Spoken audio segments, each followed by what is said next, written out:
community of metastatic breast cancer in young women may be small, but their family and caregivers are a significantly larger group. What are some of the most important tools for those supporting young women with metastatic breast cancer? I think care for the caregivers is key. It's very stressful for them as well to watch their loved ones go through this. So any kind of support groups, educational tools just to help them cope, and also connecting them with other similarly situated caregivers. I think they could be a resource for each other.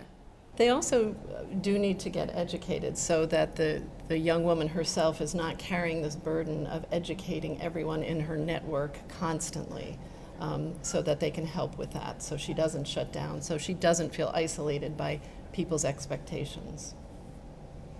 So I think just to build on that, one of the things that we see is that the stress for caregivers is enormous, and caregivers can't be good caregivers unless their psychosocial needs are being taken care of. And we look at the levels of distress and anxiety in caregivers, and they are extremely high.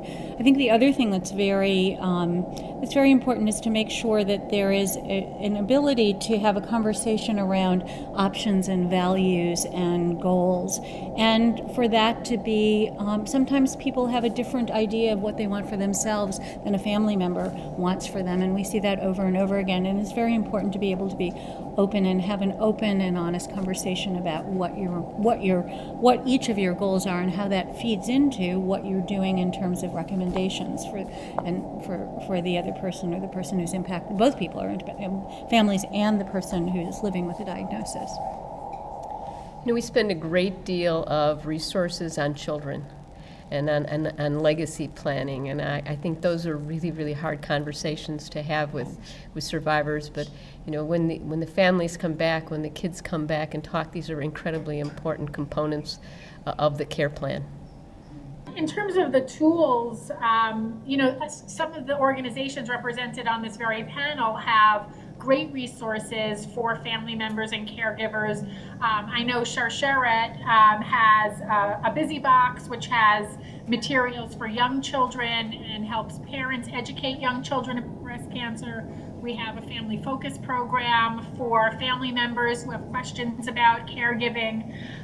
You know, I think some of the most important tools come not only from our organizations, but within the family itself. And, you know, as women are living longer with metastatic disease, I think we're finding a little bit more of an openness in discussing illness. Definitely something I struggled with as a young girl who lost her grandmother to metastatic breast cancer. You know, we just didn't talk about disease. I never remember hearing my grandmother use the words breast cancer, but now I'm having very open conversations with my own 17 and 19-year-olds about what is going to happen. So I think we've got lots of programs, and there are great resources on the internet available for family members, but I think probably one of the most potent tools that we have are the tools of communication within our own family.